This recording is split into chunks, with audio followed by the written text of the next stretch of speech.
gusta la forma en la que estamos avanzando. ¿Le podemos pasar esta producción, por favor?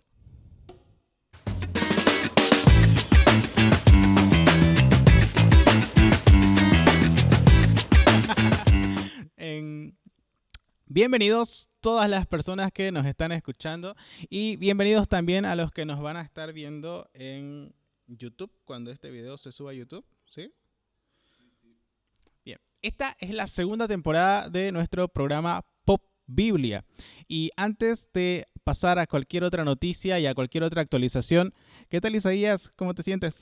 Muy buenas tardes, la verdad me siento muy contento de estar aquí una vez más. Vamos a dar inicio a una segunda temporada, como bien decís, agradecido con el Señor porque nos ha guardado todo este tiempo y bueno, hoy nos da la oportunidad de reunirnos nuevamente y estar aquí para hacer lo que más nos gusta, ¿no? Que es hablar de cualquier tema que sea relacionado a lo popular y ligado con la Biblia siempre, ¿no? Claro que sí. Un año entero desde nuestro último episodio en Pop Biblia y creo que estamos volviendo a agarrar la costumbre, ¿qué dices?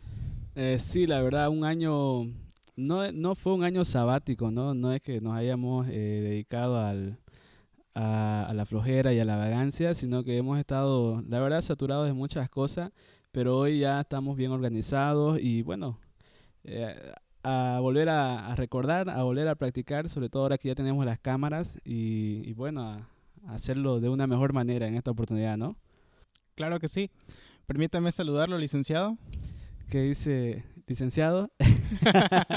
¿Cómo está? Muy bien. Recuerdo que cuando iniciamos con el podcast todavía estábamos en los últimos semestres de la universidad. Sí, Pero ya nos sentíamos con la preparación como para poder hacer el podcast con autoridad, más que nada para hablar de la escritura, ¿no? Sí, y ahora con más propiedad, con un poquito más de experiencia ya. Si bien ya vos llevas más tiempo en el ministerio que yo, pero ya ambos tenemos ya la experiencia, ¿no? De vivir, de conocer y por sobre todo la palabra del Señor, ¿no? Ya tenemos, ya hemos salido, ¿no? Y ya estamos, en tu caso, enseñando, en mi caso también en la iglesia compartiendo lo que hemos aprendido. Entonces ya tenemos un poquito más de propiedad. Sí, de hecho dentro de las cosas que hemos planeado para este año estaba sí o sí empezar con la segunda temporada porque tenemos un proyecto más que nada interesante, ¿no? La verdad no quisiera spoilear a la gente, solo dejémoslo que vaya dándose las cosas y solo esperamos el apoyo de la gente, ¿no? Así es. Muy bien, ahora tenemos un nuevo estudio. Estudio número 4 ya. Estudio número 4, claro que sí, para la gente que nos escucha en Belice. En Argentina. En Chile. Y Bolivia. Y Bolivia. Bolivia. En los 9 departamentos, Para ¿no? todas las personas que nos escuchan alrededor del mundo y también aquí en Bolivia, estamos muy agradecidos con ustedes y esperamos que puedan acompañarnos en esta nueva temporada de Pop Biblia. Y estamos en vivo, ¿no? Estamos en vivo, no sé, ahí está la gente en vivo. Después esto, como dijiste, va a salir grabado, ya editado y todo, pero hay gente en vivo que puede hacer sus preguntas, ¿no? Claro que sí. Pero preguntas de qué vamos a hablar hoy.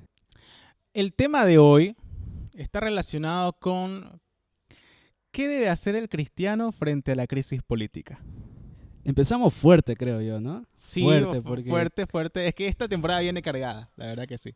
La verdad, para los que nos siguen en Belice o más que todo en Belice, porque los países vecinos ya entienden un poquito de cómo está nuestra situación social y política y lo que se viene en agosto. Dios quiera que sí y las autoridades no lo cambien, que sí hayan las elecciones, ¿no? En agosto, perdón. Sí, todo lo que es movimiento político realmente afecta en gran manera no solo a nosotros como sociedad, sino que nos afecta incluso en nuestra reputación a nivel internacional, porque ya es casi, es el meme de siempre, ¿no? Como gobierno latinoamericano. Uh-huh. Como gobierno latinoamericano. Muy bien, entonces es el tema que vamos a estar abordando a lo largo de este capítulo acerca de cómo debe responder el cristiano, cómo debe estar preparado o cómo tiene que estar el cristiano ante toda esta... ¿Le decimos crisis o qué le decimos? ¿Esta coyuntura? Crisis. Recientemente estuve haciendo unas lecturas sobre lo que fue la Revolución Francesa Ya. Y es interesante cómo utilizan el término revolución, que ¿sabías que viene de Copérnico? Ah, no tenía ese dato, ¿verdad? Sí, la revolución precisa, o sea, el término revolución tiene que ver con el sistema solar, porque antes se creía Ya. que el Sol giraba alrededor de la Tierra, ¿no Ujú. ve? Pero Copérnico plantea que no es así, que en realidad los astros giran alrededor del Sol. Y a ese movimiento le llama revolutio, ¿no? Y de ahí sale la revolución. Entonces, Revolución. fue tomado más que nada como un término de un cambio de pensamiento rotundo que va rompiendo esquemas, ¿no? Ujú. Y todos estos términos, como la Revolución Francesa, siempre vienen acompañados de una crisis. Y no estamos hablando de revolución en Bolivia, pero sí de lo que es una crisis política, ¿no? Un momento de bastante congestión donde la gente está preocupada, no sabemos lo que va a pasar mañana. Es verdad, hay bastante conflicto, hay bastantes cosas que están sucediendo en nuestro país y la verdad, usted se estará preguntando, pero ¿qué tiene que ver el cristiano o qué tiene que ver la Biblia en todo esto? Y la verdad que la Biblia habla bastante de política. Hay bastantes pasajes directamente, quizás no dice, o directamente no dice la palabra política, pero sí el contexto en el que se da algunas escenas o algunas partes de la Biblia van ligados precisamente a lo que es política. Claro que sí, de hecho tenemos los primeros movimientos políticos en el Génesis, en el principio del principio. Ujú. Ahí podemos encontrar varias cosas relacionadas a la política con los gobiernos, cuando el pueblo también ya de Israel decide escoger su propio rey, ya yendo un poquito más adelante, y después ahí llega Saúl, llega David, después Salomón, y ahí todo lo que sucede después.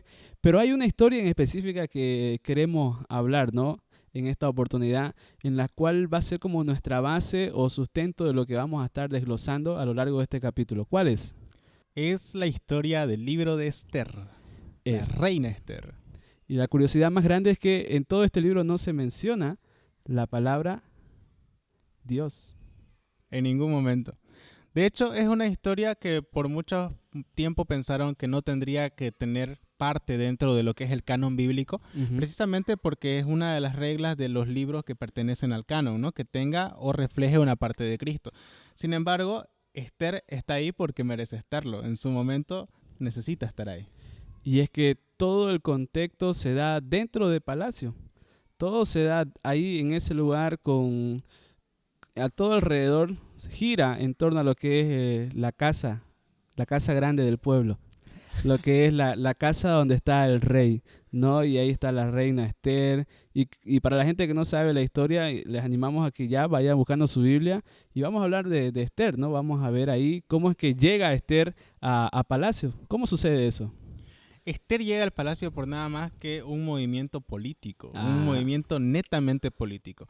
Hay que entender que para el tiempo de Esther estamos hablando de un tiempo en el que el pueblo de Israel comenzó a ser súbdito de un imperio más grande. ujú, Entonces, una de las formas que tienen los imperios de establecer una conexión más fuerte y también de evitar posibles levantamientos por parte de los pueblos subyugados es el matrimonio. Es por eso que los emperadores llamaban a las doncellas o a las princesas de cada una de las naciones que estaban subyugadas y tomaban matrimonio con las princesas para formar ujú. una alianza más fuerte. Exactamente. Y en ese contexto entonces es que el rey manda llamar de todos los pueblos, manda llamar de todos los confines de su reinado a jóvenes doncellas puras que se presenten para él elegir a su nueva reina. Después lo que le sucedió a Basti, la desobediencia que no quiso y más allá de todo eso, se da esta situación donde el rey Asuero manda llamar a todas las mujeres y ahí estaba formada. Hoy tenemos en nuestro país bien claro lo que es formar, hacer fila, ¿no? Hacer cola. Entonces ahí estaba Esther haciendo cola, Una fila india. una fila. Hoy hacemos cola para todo en nuestro país, lamentablemente. Pero ahí estaba Esther. ¿Cuántas serían, no? Las doncellas, ¿cuántas serían las mujeres que estarían No en esa fila, sé. en esa cola? Pero ahí una de ellas era Esther. Y es curioso que el rey solamente quería que sean de su propio reino, ¿no? No permitía que Claro sean que sí. judías. De hecho, Me pregunto si si esta historia hubiera sucedido en la actualidad, si hubiéramos visto los estados de Esther Noé así llegando con su colchita, con su sodita. Como hacer fila nomás para la gasolina, Claro ¿no? que el nuevo estilo de cita es ir a hacer cola. Exactamente. Entonces ahí tenemos el antecedente de Mardoqueo, que dice que es su tío. Entonces él ocupaba una posición importante, ¿no? Dentro de lo que es el palacio, dentro de lo que es el gobierno. Y es él el que le da la llamada para su sobrina, para Esther, para que vaya y se presente ante la corte del rey, ante el rey mismo, ¿no? Y que pueda participar de esta entrevista, ¿no? Sí, de hecho, una de las partes importantes de esta historia es que Mardoqueo es precisamente un escribano, ¿no? Entonces él tiene acceso a información de la corte, él tiene acceso a las reuniones porque es parte de las personas que se encargan de registrar las decisiones tomadas en las cortes. Entonces, un escribano bastante importante, de hecho. Exactamente. Y ahí, avanzando ya un poco en la historia, el rey manda a llamar a que pasen todas las doncellas.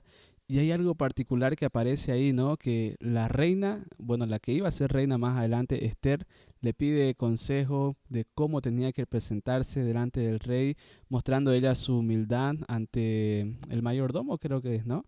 Ante la persona que estaba listando a todas las doncellas, y entra la reina Esther a palacio, y ahí el rey la elige, ¿no? Y de ahí comienza ella a vivir en palacio, a estar ocupando ese alto puesto, ¿no? Delante de toda la sociedad, delante de todo el pueblo.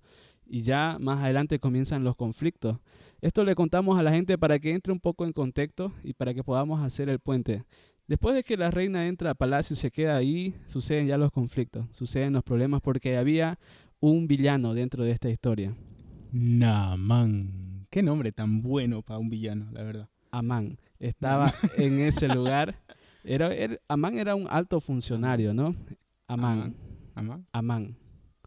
Esto no pasó, ustedes no lo vieron, nadie sabe de esto. Namán era el leproso. Ay, cierto. Namán era el leproso. Amán. Amán. Entonces, Amán. Amán era un alto funcionario. Podemos decirle como el segundo del rey. No es que era la reina, era el segundo, sino que era este tipo llamado Namán. Era un alto funcionario que iba, ayudaba al rey, y era como el... Ahí ya me perdió la bulla. Aún estamos trabajando en la insonorización del estudio 4, así que son cosas que suceden, ¿ok? Bueno, pero Muy bien. continuando con esa parte. Entonces, hace rato mencionamos que Esther era judía, pero que el rey no quería que sea judía su próxima esposa. Pero ella se infiltra, ella entra y es reina, es puesta como reina. Y este tipo llamado Amán, Amán que es el villano de esta historia, Amán odiaba a a los todos, judíos. a los judíos. Los judíos. De hecho, la forma interesante en la que se mueve Amán es que él usa la política como un arma, ¿no? Entonces él constantemente está buscando la forma de tener superioridad, y hay un punto en específico en el que se entiende por qué Amán empieza a odiar a los judíos, ¿no? Nosotros recordemos que hay una promesa para todos los judíos de que van a ser prosperados donde sea que ellos estén.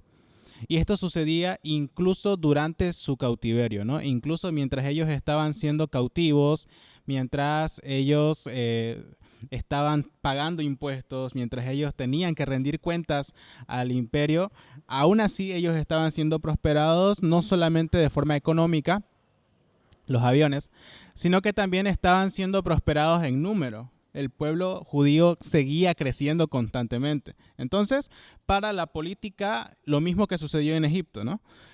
Ver que el pueblo que se supone está bajo tu control crece y crece y crece sin problemas, Ujú. empieza a ser una preocupación. Exactamente. Entonces, ese es el conflicto social que había en ese entonces, bajo el gobierno del rey Asuero. El pueblo de Israel crecía, el pueblo de Israel tomaba poder, y ahí estaba Amán, que también odiaba a Mardoqueo, también era su enemigo, y porque sabía que Mardoqueo era judío, con mucha más razón lo andaba torturando, quizás no literalmente, pero sí andaba ahí tras de su pueblo, pidiéndole los impuestos, asolándolos día y noche constantemente. Y era el segundo del rey, entonces tenía todas las libertades para hacer todo esto. Y avanzando ya también en lo que es la historia bíblica, ¿qué sigue después? Hay una orden. El rey Amán le dice al rey, ¿no?, que quería exterminar a todo el pueblo judío. De hecho, todo este plan viene cocinándolo a Amán desde más tiempito y lo viene Sí, haciendo bastante lento. Pero el momento en el que esta orden es dada primeramente dentro de la corte, donde se llevan las decisiones, trasladándola a tiempos de hoy, estaríamos hablando de qué, de la Cámara de Senadores, ¿no? sí, en la Cámara de Senadores, las leyes. La- Ahí estaría, ahí se ¿no? da, ¿no? Entonces, trasladando todas estas situaciones a una situación un poquito más actual. En la Cámara de Senadores se va a llevar a cabo esta decisión y todos van a decir, hey, la nueva orden es que vamos a matar a todo un pueblo, ¿no? Y precisamente Mardoqueo está ahí para escuchar la nueva orden y alertarse. Claro, porque recordemos que Mardoqueo sabía escribir, era un escritor, un escribano, ¿no? Escribano. Escribano de la corte del rey. Entonces él estaba constantemente ahí cerca y conocía todo el meollo de la situación y comienza a alertar ahora a la reina Esther. Y le dice, Esther, esta es la cuestión, esta es la situación, tenés que intervenir, tenés que actuar, tenés que hacer algo porque van a matar a nuestro pueblo, van a exterminar a todo aquel que sea judío. De ahí es donde ya comienza ese llamado de Dios para Esther. Ahí comienza el propósito por el cual ella estuvo en palacio, por el cual Dios permitió que ella sea reina de ese pueblo. Antes de que empecemos con la grabación, yo le comentaba aquí al licenciado cómo sería esa situación hoy en día, ¿no? ¿Qué haría una persona representante de la comunidad para ponernos en el contexto de nuestra propia carne, ¿no? Un representante de la comunidad cristiana, un pastor, un diácono, que esté ahí en la sala donde se están llevando las decisiones y que de repente digan, vamos a prohibir el cristianismo, ¿no? Vamos a prohibir la religión libre, todos vamos a creer en una sola cosa y no va a ser el cristianismo, ¿no?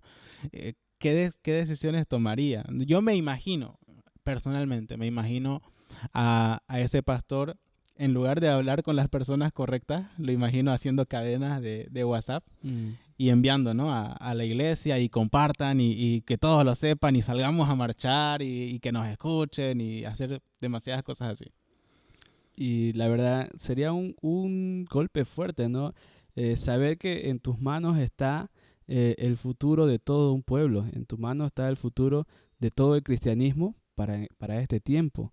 Y eso lo sintió Esther, la cual ella tenía miedo de ir delante del rey porque había una orden, un decreto por el mismo rey, que nadie podía ir delante de su presencia sin antes ser llamado, sin antes el rey pida que venga. Entonces, y la reina Esther sabía eso y temía por su vida.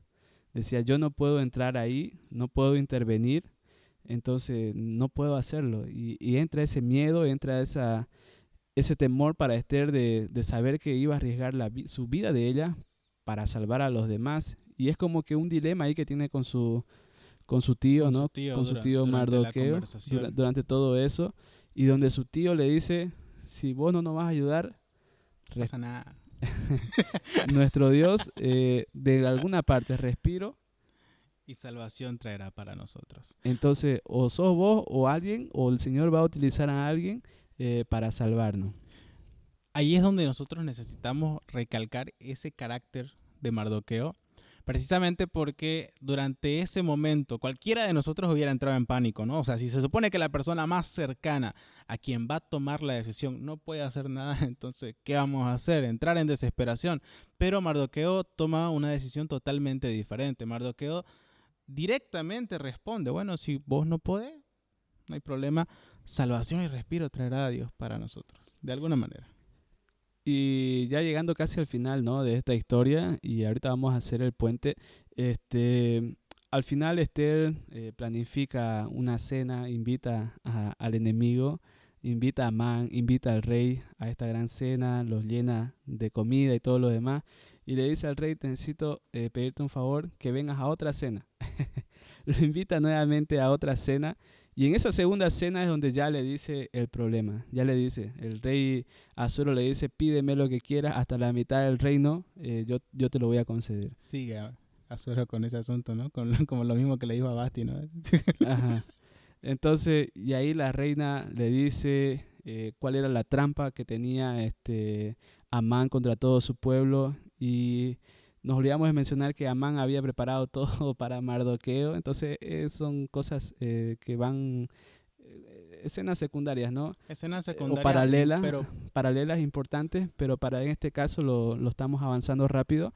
Entonces Amán cae en su propia trampa, en ¿no? su propia soga, de En su hecho. propia soga. Entonces él es atado ahí, el rey lo condena, y ahí comienza el respiro para el pueblo judío, para el pueblo de Israel que estaba ahí preso en el reinado de Asuero.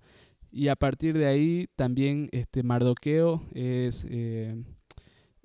comienza a ocupar, creo, el lugar de Amán ya, ¿no? Entonces, pero ahí, si Esther no hubiera hablado delante del rey, quizás otra hubiera sido la cuestión. Otra quizás en un sentido malo, no creo, porque Dios sí iba a liberar a su pueblo. Dios de una manera u otra iba a salvar y rescatar a ese pueblo que estaba en ese lugar. Por supuesto, de alguna manera ya Dios tiene una forma de sacar a su pueblo y lo ha demostrado durante toda la historia, ¿no? De hecho, una de esas escenas paralelas es también lo que sucede con José y su llegada a Egipto, ¿no? Ujú. Nosotros conocemos la historia de José y cuando la vemos desde el inicio parece que el tipo le está yendo muy mal y que fue directamente a sufrir, pero cuando vemos el final de la historia nos damos cuenta que todo era necesario para que él pueda estar en un lugar privilegiado a través del cual también pueda dar cierto privilegio a Israel durante una sequía.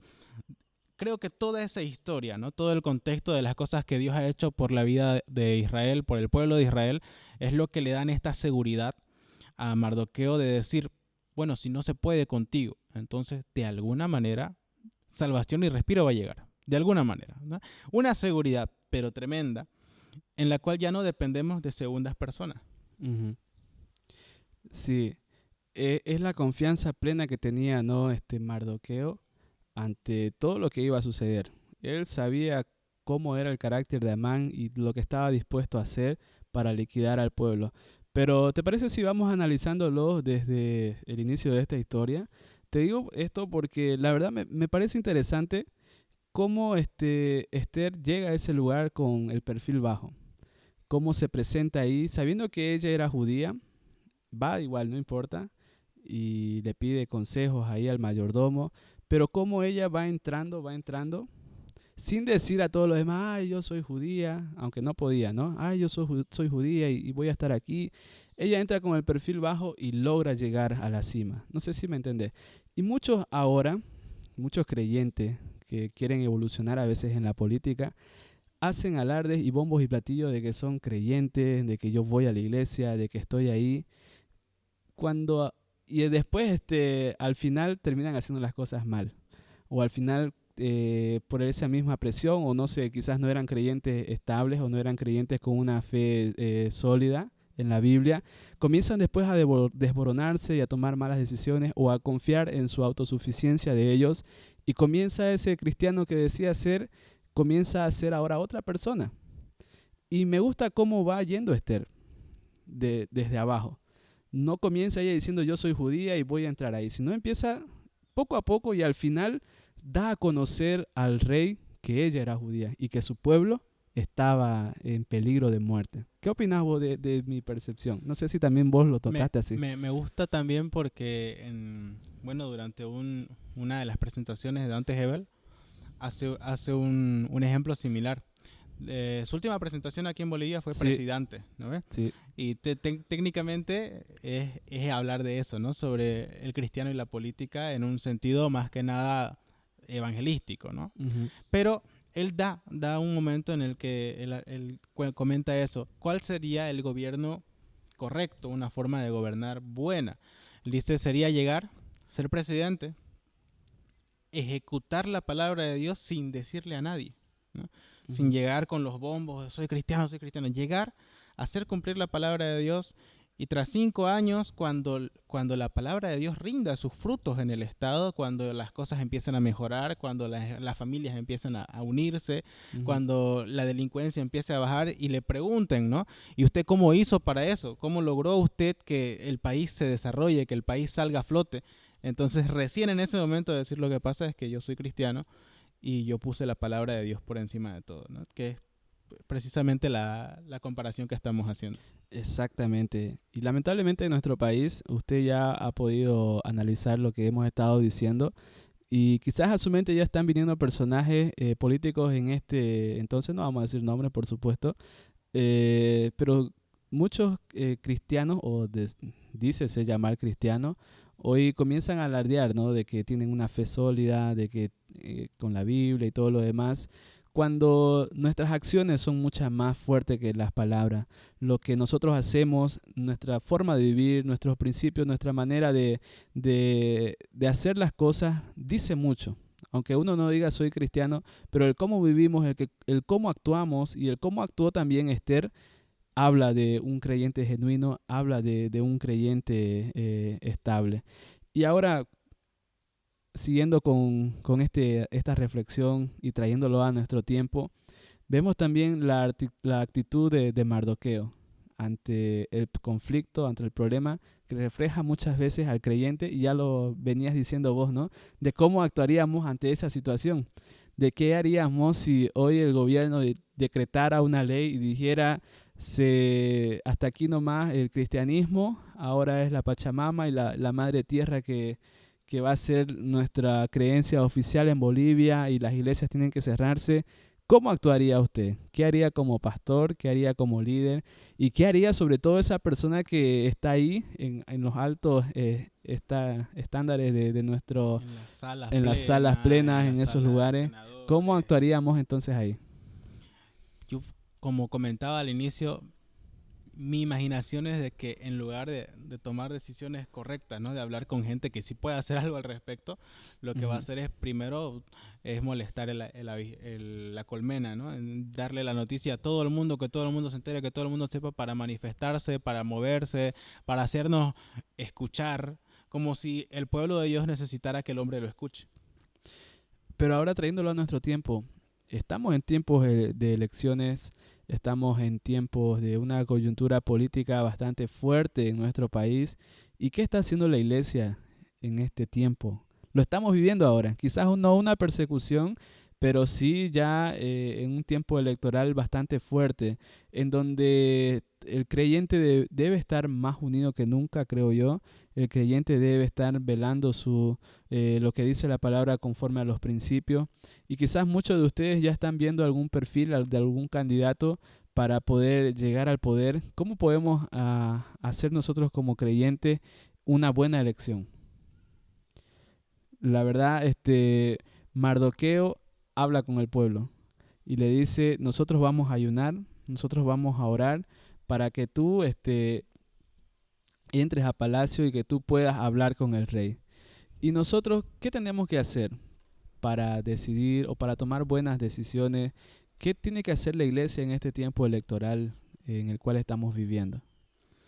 Me parece importante tocar ese tema porque las anteriores elecciones de la gestión 2020, sí, Ujú, no, ¿ves? Los 2020, 2019, 2020, que fueron 2 años de elecciones. ujú. Las anteriores elecciones hubo un movimiento de la iglesia un poquito curioso, ¿no? Sí, es verdad. Precisamente porque la iglesia se las dio de Samuel y empezó a ungir al que iba a ser presidente, y este va a ser presidente, y este otro va a ser presidente. Y de repente cada iglesia tenía su bando. Y era interesante ver cómo habían iglesias que estaban de un lado político, de un color político, con su ungido para presidente. Y también la misma iglesia fragmentada en el otro bando político, en el otro color, Ujú. con su ungido para ser presidente. Muchas veces tomamos atribuciones que no nos corresponden, ¿no? Como le decía Dios a Samuel, tú ves el físico, tú ves el exterior, tú ves lo fornido que puede estar, pero yo veo el corazón y yo Mm. defino a través de eso. Y mientras nosotros no tengamos el poder de escoger a otras personas, que es algo que no nos corresponde como iglesia. Lo que sí nos corresponde es dejar las decisiones en manos de Dios. Que Dios se mueva como Él decida moverse, que Él pueda traer a nosotros la forma en la que Él decida traernos el respiro. Esther era la encargada de hablar con el rey, de hacer todas las gestiones para que esto no suceda, pero el pueblo estaba unido. Mardoqueo trató de hablar a todos los judíos que estaban derramados por diferentes zonas de ese lugar, en todos los pueblos, y mandó cartas y dice, ayunemos por 3 días. ¿Qué hubiera pasado si por ahí algún judío hubiera dicho, no, yo no voy a ayunar, porque yo voy a confiar en este de acá, en mi primo, yo voy a confiar en este pariente que sé que él puede salvarnos? Y ya hubiera ido ahí una ruptura, ya no hubiera habido una unidad y quizás no hubiera funcionado lo de Esther. Quizás hubiera pasado otra circunstancia por el rompimiento de la unidad que ha existido. Y muchas veces eso ha pasado en nuestro país, donde la iglesia ha estado desunida, ha visto más lo humano, ha visto más al hombre que quiere postularse para presidente, que lo que Dios realmente ve en cada uno de nosotros o en la persona que va a ser elegida. Entonces, pero la iglesia ha estado así de aquí para allá y no ha habido una unidad bíblica, no ha habido una unidad de un mismo sentir de decir, bueno, hagamos esto, oremos, así como hizo el pueblo, oremos y hagamos esto y el Señor nos va a traer el respiro y nos va a traer la ayuda. De hecho, eso es uno de los consejos que el apóstol Pablo da porque la iglesia primitiva se ve en una misma situación. Llega un momento después del año 64 después de Cristo donde ocurre una persecución a toda la comunidad cristiana, ¿no?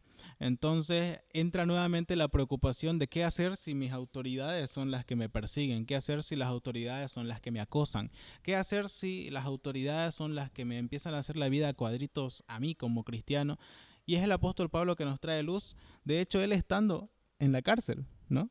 Desde su cárcel él nos escribe y dice, respetemos a nuestras autoridades y pidamos a Dios que sea dándonos autoridades buenas para nosotros. Entonces, más que la iglesia o que el cristiano deba tener un carácter de ser él quien busque solucionar las cosas, es el cristiano el que debe ser el primero en doblar las rodillas y que sea Dios moviéndose a través de nosotros, ¿no? Dios moviéndose para solucionar el problema aparente, porque realmente no sabemos si el problema va a ser tan chocante como creemos que va a ser o es que ya Dios ya tiene el asunto solucionado. Israel no sabía que iban a pasar por una sequía, pero que iban a estar resguardados por Egipto mediante José. Pero todas esas cosas sucedían en simultáneo. Así como también en algún momento suceden las cosas con Esther en simultáneo, ¿no? Mientras Esther estaba en su conflicto, ocurren cosas entre el rey y Mardoqueo. Y es una escena muy graciosa, porque el Mardoqueo salva la vida del rey en una ocasión. Y cuando el rey despierta, dice, wow, estoy vivo. ¿Y qué pasó con el hombre al que me salvó? Le dimos algo, le recompensamos de alguna manera, hicimos algo por él. Y ahí su gente le dice, no hicimos nada, él está aquí, es Mardoqueo. Y él dice, no, ¿cómo puede ser posible que no hagamos nada por la persona que le salvó la vida al rey? Tiene que ser recompensado. Y en ese momento cruza Amán, todo contento, todo tranquilo, todo chill, como diría la chaviza. Y le dice, Amán, vení acá. ¿Cómo harías tú a una persona a la que yo aprecio tanto y quiero recompensarla? Yo quiero hacer que esa persona se sienta bien, que se sienta feliz. ¿Cómo podría hacerlo? Amán que piensa que se trata de él, Amán que piensa que está hablando con él, le dice, bueno, mi rey, mi majestad, su excelencia, yo lo que haría sería ponerle sus anillos, ponerle sus joyas. Yo lo que haría sería vestirle con su ropa, subirlo a su caballo de usted y que vaya por toda la ciudad y que alguien vaya gritando, así hará el rey con el hombre al que aprecia mucho, ¿no? Así Ujú. hará el rey con este hombre. Y entonces en esas situaciones que Asuero le dice, bien Amán, vaya busque al hombre Mardoqueo y haga exactamente todo lo que Y justo era su enemigo, ¿no? todo lo que usted dijo que iba a hacer, eso haga con Mardoqueo. Y Ujú. a Mardoqueo le pusieron las joyas, le vistieron con la ropa del rey, lo subieron al caballo del rey y le hicieron desfilar por la ciudad. Y era precisamente Amán el que tenía que ir gritando, ¿no? Así hará el rey Ujú. con las personas a las que aprecias mucho. Le salió en contra, ¿no? Lo En que él contra, pensaba. totalmente en contra. O sea, a eso es a lo que me refiero. Hay cosas que suceden en simultáneo que están en control de Dios. Ujú. Y la Biblia nos va a mostrar en toda la historia bíblica, desde el Génesis hasta Apocalipsis, que Dios siempre ha estado en control. Así es. Y muchas veces la iglesia o nosotros como creyentes vamos por la vida confiando en hombres, vamos por la vida eligiendo políticos porque este nos va a ofrecer más, porque este no me va a pavimentar la calle y a veces no estamos pensando más allá, ¿no? Si realmente conoce la palabra del Señor, si realmente es un hombre que tiene por lo menos algo de conocimiento de la Biblia, algo que teme a Dios, ¿no? Por sobre todas las cosas. Y a veces estamos ahí pensando que nuestra decisión no va a influir más adelante. Hay un punto en el que mucha gente también pone sus posturas, ¿no? Es que la crisis política viene acompañada de crisis económica, Ujú. viene acompañada de crisis educacional, porque en muchos sentidos también las instituciones de educación empiezan a verse afectadas por la crisis política. Y de alguna forma tratamos de justificar, ¿no? Es que me falta comida y por eso me desespero. Bien, el asunto no se trata de encontrar el por qué nosotros podemos desesperarnos, sino de encontrar precisamente esa paz en la tormenta de la que tanto hablamos, ¿no? Ujú. Cuando hablamos de que nosotros somos el pueblo de Dios, estamos hablando de que pertenecemos a alguien mucho más grande que un ente, que mucho más grande que un gobierno, mucho más grande que un pensamiento político. Pertenecemos al Creador, al Rey de Reyes.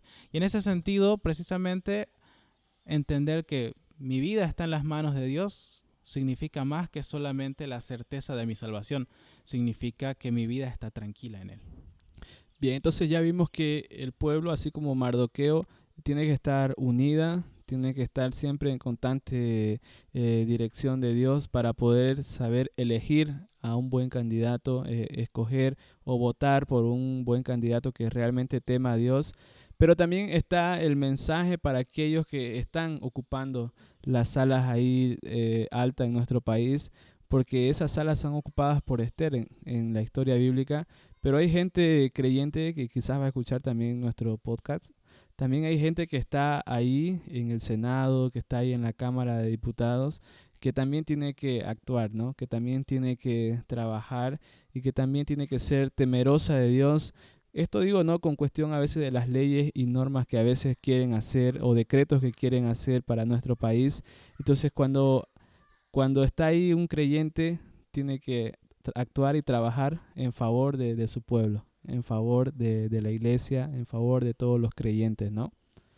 Sí, me recuerda el pasaje de Ezequiel cuando Dios dice, busqué hombre que se ponga en la brecha, que hiciese Ujú. vallado y no encontré ninguno, ¿no? Cuando Dios se aproxima en una forma más que nada de su llegada, ¿no? Pero nadie vino que se ponga ante mí cuando yo quise aplicar justicia. Ujú. Nadie vino que se ponga enfrente y se ponga entre mí y el pueblo, ¿no? En esta situación, no solamente las personas que están en posiciones de poder en el gobierno, que pueden ser, ¿no?, las personas que se pongan en la brecha entre el gobierno y la iglesia, sino también los pastores, los Ujú. líderes, las personas que están a cargo de las congregaciones, que se pongan en la brecha y hagamos un vallado. Pongámonos entre Dios y el pueblo y intercedamos por el pueblo. Pidamos que sea Dios trayendo esa salvación, ese respiro para su iglesia. Así es. Entonces, estamos llegando ya a la parte final, ¿no? Y ese mensaje para cada uno de nosotros acerca de cómo debe actuar, cómo debe responder el creyente ante una situación política bastante conflictiva, ya lo estamos viendo con el mensaje de Esther, ya lo estamos aprendiendo con el mensaje que nos da Mardoqueo, en donde hay que buscar siempre la unidad, hay que buscar siempre ese paso que se llama estar unidos, orar y saber elegir a una buena persona, a un buen candidato y velar, hacer ese vallado, como bien decías vos, por nuestro pueblo, la iglesia que está a cargo de nosotros, porque la gente pregunta, no, pastor, ¿por quién voy a votar? Pastor, ¿por quién va a votar usted? Dicen muchos, ¿no? Y a veces la respuesta que uno le va a dar influye también en ese nuevo creyente o en ese hermano que asiste a nuestra iglesia. Entonces tenemos que estar bien preparados, tenemos que tener un mismo sentir para que podamos saber actuar correctamente en este tiempo. Así es, más allá de cualquier color político del Ujú. que pueda vestirse en algún momento la iglesia, en realidad el único color del que debemos vestirnos es del blanco, de la santidad, de la pureza y la integridad, de servir a Dios, Ujú. de buscar su presencia. No tanto teñirnos de colores ideológicos, sino teñirnos de la santidad de Cristo, de la sangre que nos va santificando. Exactamente, de estar siempre alineados con la fe, con los principios bíblicos y por sobre todo el mensaje también de no pelearnos, ¿no? No pelearse con un hermano que quizás tenga otra postura, sea buena o sea mala, sigue siendo nuestro hermano, ¿no? Creo que se ve mal o mancha la imagen de la iglesia ver a pastores en internet peleando, decir, no, que yo apoyo a este, pero mira, yo apoyo a este, entonces peleándose por hombres en realidad, ¿no? Y no más bien evangelizando y no haciendo otras cosas que realmente sean fructíferas, ¿no?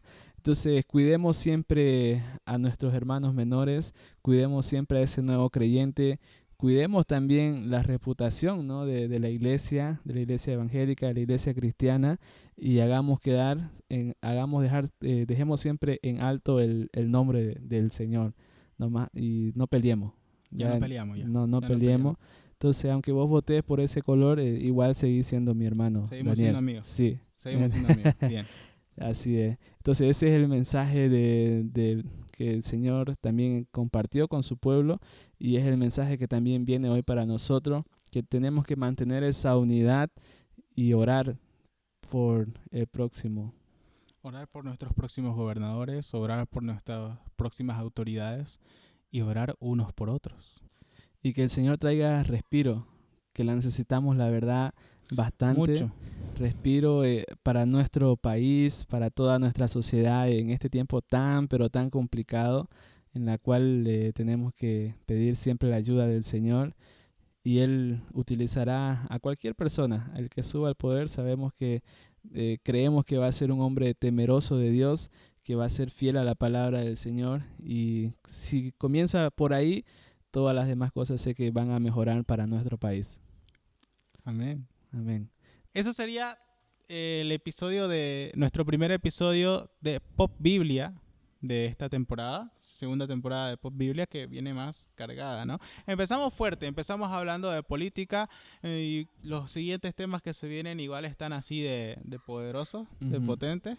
Así que vamos a estar muy pronto compartiéndoles las fechas de las siguientes grabaciones. Ujú. Ya saben, todas las personas que nos están viendo a través de YouTube o a través de videos de TikTok pueden encontrarnos a través de este canal de TikTok que vamos a estar poniendo por este lado de acá. Y también vamos a estar haciendo las transmisiones y las grabaciones en vivo. O sea que si quieren llegar al momento que estamos grabando y quizás ustedes tienen una pregunta sobre algo de lo que estamos diciendo, algo de lo que estamos mencionando, que les gustaría que resolvamos en ese momento y pasar un momento así de convivencia, tienen toda la posibilidad de hacerlo durante estas transmisiones en vivo. Así es, bueno, gracias por escucharnos, gracias por estar ahí atrás de su pantalla, escuchando todo lo que estábamos hablando y compartiendo. Esperemos que sea de gran bendición para su vida.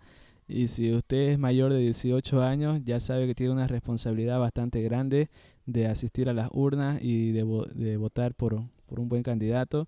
Y la responsabilidad de los pastores, de los líderes y de todos nosotros de mantenernos en unidad, así también toda la iglesia. Bueno, Daniel, un gusto estar contigo. Gracias por este tiempo que hemos estado. Gracias al equipo de staff de multimedia y será hasta una próxima oportunidad. Hasta la próxima oportunidad, licenciado. Un gusto ¿Listo? estar aquí en nuestra sala de estudio 4. Estudio 4.